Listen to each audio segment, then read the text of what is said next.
Manager there, yeah? Yeah. Thank you.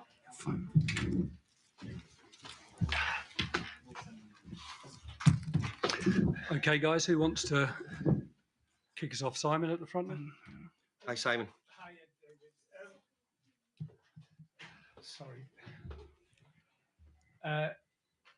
Simon Stone, BBC. I've read the interview that you've done with Ken Dyer in the Standard. This is a big game, individually and collectively, for West Ham. How important is it, and is this one step on a journey for you, not the end of one? Well, it's great to be sitting here in the first place, let me tell you. To be in a European final, for any manager, I think is a thrill. And whether you're an experienced one or whether you're a very young one, I think it's one of the pinnacles you can get in football is as a coach. When you start out, can you reach a final? So the answer to it is hopefully it's the start. I've always said I think the best years are to come. And I'm certainly enjoying this one at the moment and enjoying the moment being here with everybody. In blue, please. David, good evening. Sam Aspace from Talk Sport. Congratulations Sam. on reaching Thank you. the final. Fiorentina have just finished their season. You've had 10 days between your last game and the final. How have you struck the balance between rest and work to ensure that you come in top condition tomorrow? Well, a little bit of both. We've done a little bit of time away together. We went to Portugal for 2 or 3 days. Trained, enjoyed it, had a bit of relaxation. I think after the amount of games, I think we've played 56 games, I think, this season in the Premier League and in Europe. And actually last year, I think we were 63 or 64. So to get a couple of days with the players was great.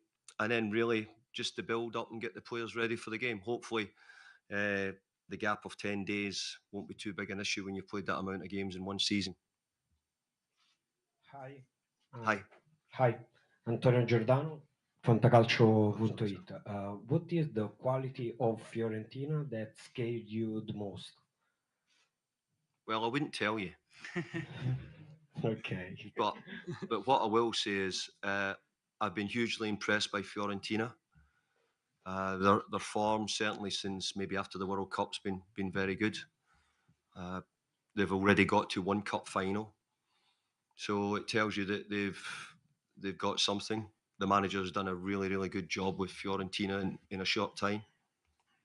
So a difficult opponent, an Italian opponent, is always difficult. And we respect that. Good evening, Coach. Jan Kresrabek, Czech News Agency. I would like to ask you about Tomáš Souček and Vladimír Coufal. Do you realize what it means to them? And is it something they've been talking about a lot throughout the season to getting here in Prague, and it's their dream coming true? So yeah, thank you. Very much so. I think because both players have come from this club and they have a big affiliation to the city. The minute we heard the game was in Prague, we were always having fun with them, making some jokes. But I always felt that, if this was a chance, we had a real chance in Europe this year to get to the final. And it's proved to be the case. And I'm really pleased because both Thomas and Vladimir have been great for the team over the last 2 or 3 years, been great servants, performed well, and been really, really important team players. On your right. Over here. Hi. Hi there. Nicola Mizul, Fiorentina.it. A few years back, during your previous experience, some fans tried to sort of write you off after your good time at Everton. Do you think that winning this title would be sort of like a payback for the people that didn't believe in you a few years back? I don't look at it that way. I've had a really good career. I've been coaching since I was 34, 35. I've had over 1,000 games in football and maybe 600 in the Premier League. I've been fortunate enough to be in some finals, fortunate enough to be in some promotions. But this is the biggest moment. This is the biggest moment. But I think it is for any coach, whether you be a new coach, an old coach. And to be a football coach for as long as I've been means that you have something, you're doing something right. You don't get jobs if you're doing something wrong. So longevity is really difficult. There's lots of very, very good young coaches out there who are starting. But for those young coaches, then they're the ones who have to see if they can do 20 years in the business, 25 years in the business, because that's what it takes. David Hollister, Bruce Ball Hi from there. BBC Sport. Hi. As the manager of this group of players, they look to you for motivation and inspiration. Do you have anything particular planned to say to them just before they go out tomorrow? I know you probably won't tell us exactly what that is, but I also wondered, in terms of motivating and inspiring you, is there anyone you turn to ahead of occasions like this? Well, I think for me to do something completely different and not be myself would look slightly odd. But this is slightly different, and this is something more special than we've envisaged for a long time or had. No, I've not really got anything lined up for the players, but I'm hoping on the night I'm able to give them the motivation, inspiration, determination, commitment, attitude, all the things which players need to be successful.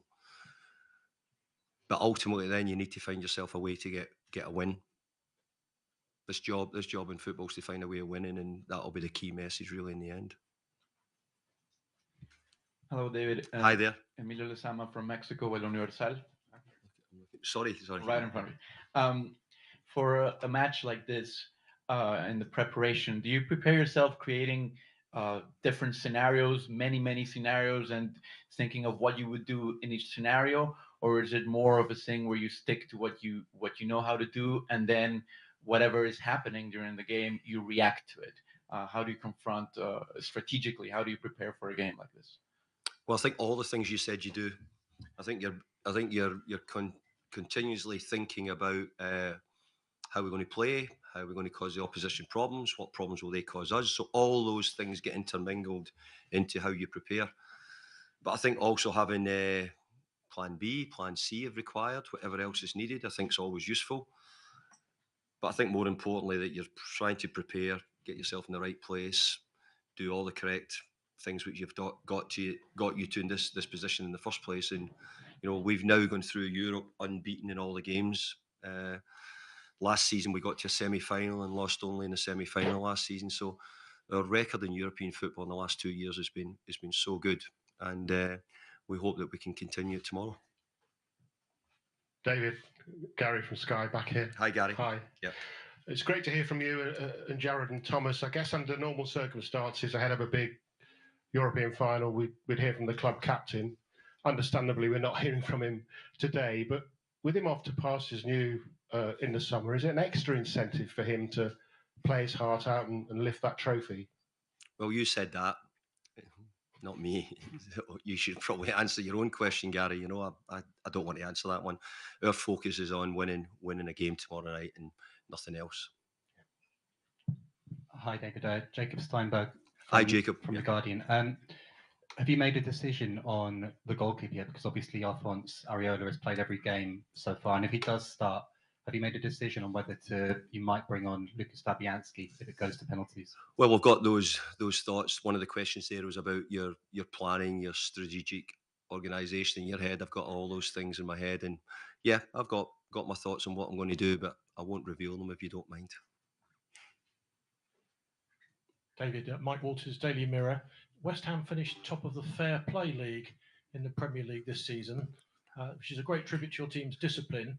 But to win a final, do you accept you might have to resort to one or two unfamiliar tactics, shall we say, to make sure you get the job done? No, I would hope not. I think there's two different cultures playing the game, the Italian culture and the British culture, and we hope that we can get the right balance between that. And I've every faith in the team that they'll go about their jobs in the right way, professionally, and hopefully we can learn. We learned a few lessons from last year when we were in Frankfurt in the semi-final. So I'm hoping that we take it into the game. But obviously, we want to be really committed, and we're going to fight for everything we possibly can. Hi, David. Malik here from The Standard. Hi there, Malik. You've spoken a few times about being very aware of the place you could take in that kind of great lineage of Scottish managers who've managed to win European trophies, people like Sir Alex. Have you spoken to any of them this week? Any messages of support or anything like that? No, I've not spoken to them, but some of the names are names which I've been brought up as a boy when watching football of the greats of Scottish football. And for all the Italian journalists, Scotland had a great history of Scotland had a great history of coaches and managers in the English leagues, and maybe not quite so much nowadays. Lots of Italians coming into the Premier League and other nationalities, but so it'd be great if I could get anywhere close to it. Some of the names are fantastic, and I'm hoping that we can do enough to get to win a trophy. Hi, David. Kieran from Daily Mail. Hi, Kieran. Hi. Can you put into words what you think this means for Declan in his first season as captain? Has he exceeded your expectations this season? Well, I don't think I would limit it to Declan, Kieran. I think I would limit it to the whole group and for West Ham Football Club. I think if you said, what does it mean to West Ham Football Club to be in a final of Europe? I said this many times. Maybe if we'd said this to you journalists early at the start of the season, I think a lot of you would have said probably not. But we came close last year. We really did. We came close, and this year we've gone a step further. So it's a big achievement to get to a European final. There's lots of teams been in, whether it be the Conference League or the Europa League. It's not easy to go through the season playing in the Premier League and also having to be competitive in this competition. And we have been. So I think it's a great achievement for all the players to be sitting here or being here today. The next part is to see if we can go on and win it now. Hi, David. How you doing? From the Sun. Have you managed to get your head around yet what this could mean for you as a West Ham manager? I mean, you're very well thought of at the likes of Preston and Everton, where you do so well. But to win this, you would be a bona fide West Ham legend. Have you managed to kind of get your head around that in the build-up to this game and what it could mean for you to the West Ham fans? I don't think of myself any different than anybody else or anyone else in this room. I'm really fortunate and privileged and thankful to be given an opportunity to be a football manager and get the opportunity to go this far in my career and get an opportunity to be in a stage like this. I think is really special. So I don't really ever think of myself in any way as being a legend or any words used and any words like that. I just like being known as a football manager and one who's serious about his job, tries to do the best he possibly can, and week in, week out, try to prepare my teams to be competitive. So I think I'd like to be known as much for that as I would be for the word legend, really. Hi, David. Hi there. Daniel Romano from Blue Sports in Switzerland. Sorry for my English. Could you explain us what is for you the biggest difference between your team in Premier League that won 11 games in an entire season and your team that won 11 games in 12 games in this competition, please? Thank you. I tell you, the level of the Premier League is huge. I think the level of Italian football is very, very good at the moment. Certainly the top of the league, the Italian teams have done so well in Europe, all in European finals. But the Premier League is a level of which is so difficult, and to play the competition and then to play the Premier League games has also been hard. And I have to say, this competition has been so good for us. It's kept our head above water. We felt good about it.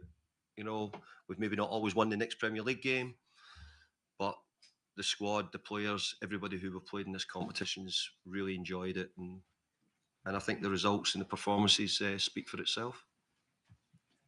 Last couple now, please. Yeah. Thank you, Carrie Brown, being Sport. David, the best of luck to you. You're part of UEFA's technical observers for the international tournaments. Can you talk us through what it was like then to get off the coach and come into the tunnel where it's your dressing room, out to the pitch where it's the West Ham crest, and that you will be observed, but this is your moment, your team's moment at a European final? What was that like, drinking that in? Slightly surreal. I'm very fortunate that UEFA over the years have helped me when I wasn't in work, and I watched a lot of football, all the big games, etc., and was part of their technical committee. But I think today, to turn up as a manager and have your own dressing room, as you rightly said, and know that your team's performing here is a big thrill for me. So I really hope I can take it to the next level, which is winning. But I'm up against a really good opponent, and I know that it will be a tough game. So yeah, it's good though. It's great, and I hope that there's more to come. Last question. Hi, David. Shane from the Athletic. How you doing? Two-part question. Will your father be here tomorrow? Mhm. And if so, has he been sending you any motivational messages before the game? Yeah, I think they'll be in the pub. But no, look, you can imagine that I've got a huge following of family. You know, to be in this position, as I said before, is not only good for me, but it's always something what your family can celebrate as well. And I hope that they can. All of you who've got children and see your kids go on to be successful or do something which you can be proud of, I think for any father would be important. And my dad's here tomorrow, so hopefully I can give him something which he'll remember. Thank you very much. Thank you, everyone. That's it for this first press conference. The second one with Fiorentina will be at 7:15, so in less than 1 hour. We'll start with